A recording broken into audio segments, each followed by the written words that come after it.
আমাদের অনেকের কোরবানি বাতিল হয়ে যায়, বাট এই ভুলগুলো যে আমরা করছি আমাদের মাঝে এই ব্যাপারে কোনো ধারণাও আসলে নেই। প্রথম যে কারণে আমাদের বেশিরভাগ মানুষের কোরবানি বাতিল হয়ে যায় সেটা হচ্ছে আমাদের নিয়তে সমস্যা।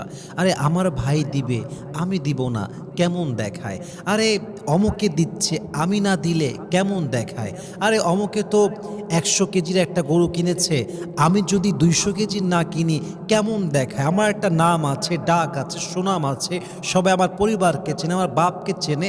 শো অফের চিন্তা, নিয়তই গলত, নিয়তই নষ্ট। যদি নিয়ত নষ্ট হয় আপনার কোরবানিও বাতিল হবে, এবং যদি আপনার কোরবানিটা ভাগে হয় আপনার জন্যে অন্যের কোরবানিও নষ্ট হয়ে যাবে। ঠিক কিনা বলেন?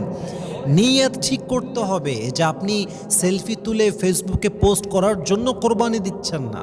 আপনি জাস্ট ফ্রিজে গোস্ত জমায়ে রাখবেন আর গোস্ত খাবেন মাসের পরে মাস, এটার জন্য আপনি কোরবানি দিচ্ছেন না। হ্যাঁ, গোস্ত খাবেন, হ্যাঁ আপনি এনজয় করবেন, দাওয়াত দিবেন, সবাইকে খাওয়াবেন, বাট কোরবানির উদ্দেশ্য গোস্ত খাওয়া নয়। কোরবানির উদ্দেশ্য শুধুমাত্র শো অফ করা নয়। এটা কোরবানির উদ্দেশ্যের মাঝে আসেই তো না। আমার উদ্দেশ্য হবে কুল ইন্না সলাতি ওয়া নুসুকি ওয়া মাহইয়ায়া ওয়া মামাতি লিল্লাহি রাব্বিল আলামিন। আমার সমস্ত কাজ, সমস্ত ইবাদত আমি করব এক সত্তার জন্য। বলেন সবাই, তিনি কে? অতএব আর নিয়াতুল ফাসিদা, নিয়াত নষ্ট করবেন না, নিয়াতে কোনো খলল আনতে দিবেন না। ইন্নামাল আমালু বিন্নিয়াত। আপনার কাজের সওয়াব কি হবে? It will be based on your intention. আপনার নিয়াত যেমন হবে সে অনুযায়ী আপনাকে আপনার প্রতিদানটা আল্লাহ তাআলা আপনাকে কিয়ামতের দিন দান করবেন। অতএব মাথায় রাখতে হবে নিয়াতে উল্টাপাল্টা করা যাবে না।